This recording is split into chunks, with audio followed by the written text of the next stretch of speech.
Hi everyone, I'm Dr. Z. I'm a clinical psychologist specializing in transgender care. Welcome to my channel. And today I would like to share with all of you, regardless where you are, regardless of your age, regardless at what stage you're in, 5 red flags to watch out for when you're looking for a gender therapist.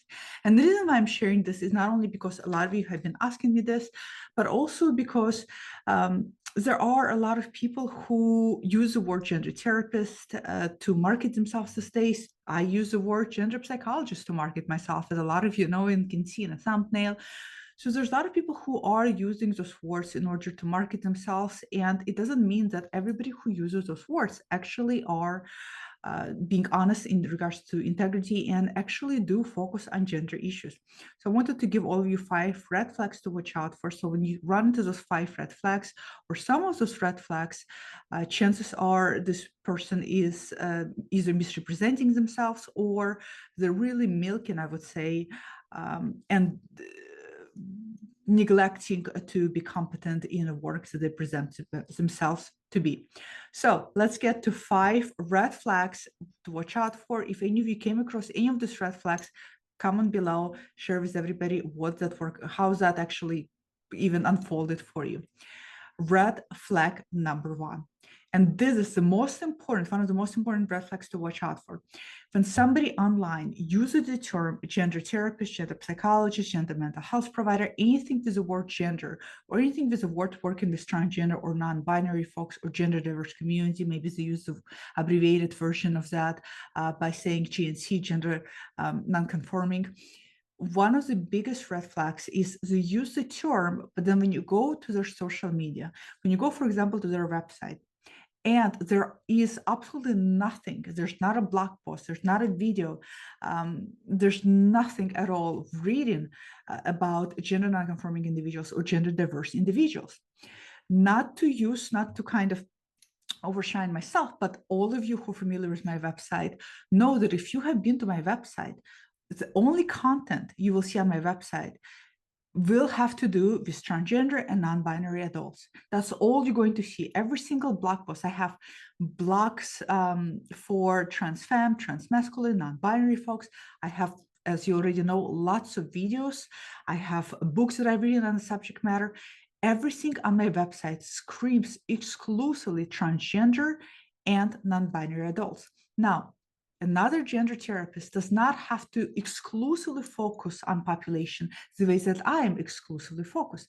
That's all right. Not everybody is going to specialize to such extent. However, if somebody says that they are gender slash something, in the very least, there's ought to be something on their website. If you go to their website and there's a lot about depression and there's a lot about anxiety and there's a lot about maybe some other conditions they're interested in, but then when you go to people I work with and there's a cluster of a lot of other things, depression, anxiety, PTSD, let's say mood disorders, and then you see gender issues, that's not an indication of anything. That's basically clustering that word along with everything else and coming across as if you're focusing on this population when in reality you have nothing to show for it. Apart from the website, do they have social media presence?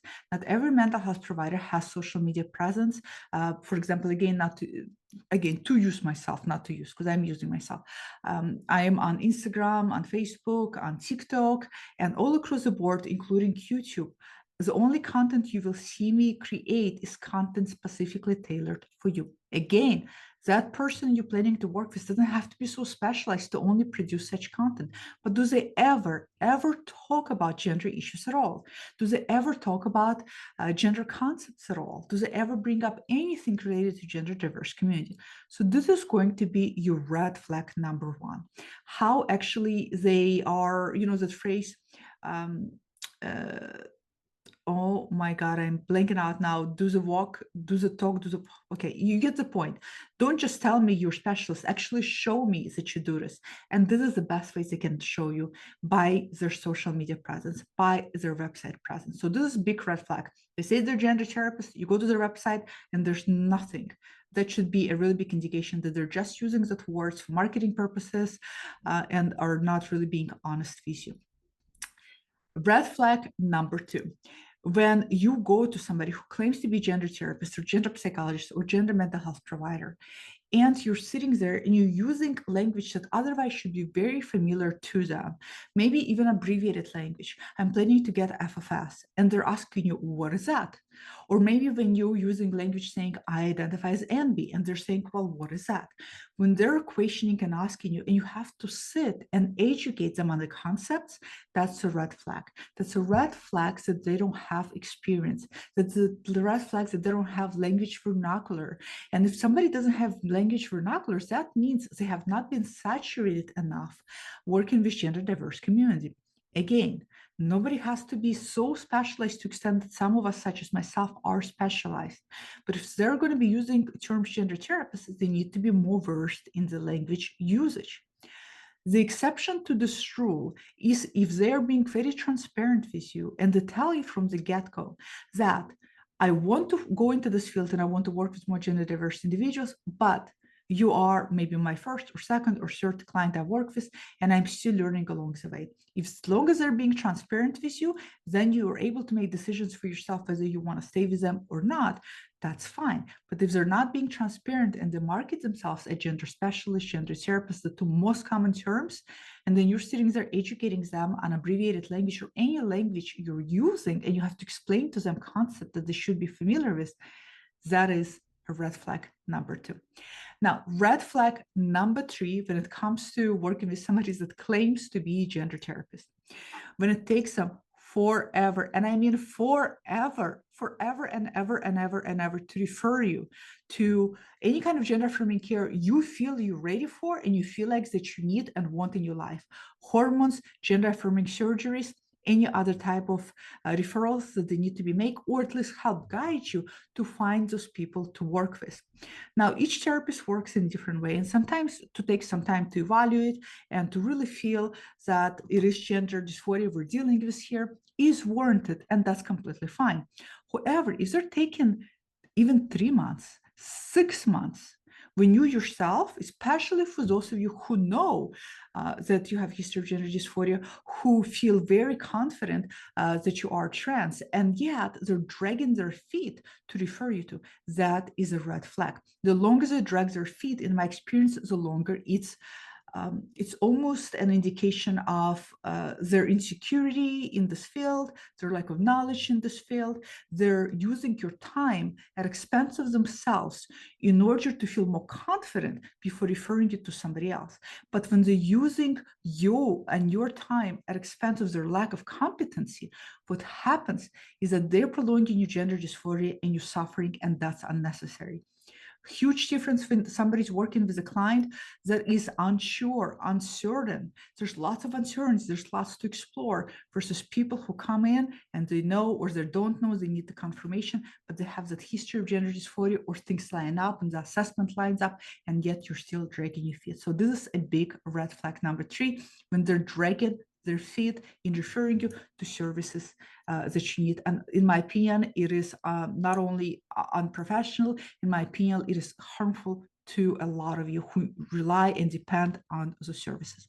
Red flag number 4, you finally ready for any kind of gender affirming procedures. If that's your goal and you're asking him for gender evaluation letter that you need in order to submit to a surgeon, in order to submit for insurance reimbursement, and they tell you, I don't know how to write it, let me find a template, or I need to refer you to a gender specialist because I don't know how to write it. Yes, I had people come to me for evaluation letters. And when I ask them why their therapist is not able to write, they tell me they don't know how to write it, all the while their therapist claims to be gender specialist. Pisses the hell out of me. It's completely, in my opinion, it's taking advantage of people's time, of people's money, of taking advantage of so many things. If you're going to put out there that you're gender specialist or gender therapist, it's common 101 to know how to write those letters. If you don't know how to provide those letters as part of the service, that is a huge red flag number 4 that all of you need to watch out for. Those letters are not difficult to write. WPATH gives guidelines how to write those letters. There's probably lots of templates floating out there. You can reach out to people like myself who are very specialized to ask for template. I have never hesitated to offer anybody guidance on how to write those letters. So if they're referring you to somebody else, and on top of that, you have to pay somebody else out of pocket now for additional therapy to get that letter, huge no. That's a very big red flag number 4. And finally, red flag number 5, you've been working with the so-called gender therapist or specialist for some time, and you feel like you're not getting anywhere. What does it mean you're not getting anywhere? Whatever your goals are, wherever you envisioned where you ought to be by now, you're nowhere near your goals. So something is happening. Maybe they're not being active enough with you in therapy. Maybe they're not being motivational enough with you in therapy. Maybe they're not confronting some of your resistances and some of your sabotages in the therapy. But if you were somebody in a therapy for, oh my God, I had people who've been in therapy 5, 10, 20 years with a gender therapist. And I'm terrified to say some of them haven't even started hormones. Oof, bells and whistles go off in my head. This is a red flag number 5. Now, you don't have to run like a marathon. Those of you who ever worked with me or even had a single session will know how interactive and how hands-on and how direct I tend to be. Why? Because gender dysphoria is one of those things that once you reach alignment, whatever alignment might be for you, or close to feeling of that congruency you need, then you feel way less distressed, if not completely alleviated. It's really alleviated to a degree where you just go on there and you live your life, something that therapy is not going to give you. You need to be able to reach the level of congruency and go out there and live your life. So while it's not going to be a marathon for everybody, it is a marathon for people who have resources and who are ready. And for a lot of other people, even very sufficient, very pragmatic, very outlined baby steps are going to get them faster to the finish line than none of the steps at all. This is why I'm so huge on setting goals and really kind of, if you ever worked with me, you know that I will push you and, okay, you got to do this now. I know you're ready. Trust me when I tell you you're ready. We're doing this. This is what you got to do, because it's so important. And I know you will feel so much better as a result of it. So this is your big red flag number 5, is that they've been working with you and you're like, oh my God, it's been 3-5 years and I'm still haven't come out yet. Big red flag number 5. So these are 5 most common red flags. Comment below, share which one of those red flags you have ran into with people who will use the term gender specialist, gender therapist, gender psychologist. What was most, it's very frustrating, I feel, because a lot of you rely on professionals to be honest and transparent, especially when it's so frustrating. You're looking for gender therapists in your area where those resources are already scarce, and you're relying on that language to guide you. You're hoping that somebody says they're gender therapists that truly are gender therapists, and then you get into their office and you realize they're not. It must feel very frustrating, to say the least, and it must feel very well, it's dishonest and it's not all right. People work really hard for their money, and it's very important to be honest and to really think about the people we work with. So comment below, let me know what your experience has been, and I'll see you all next time. Bye.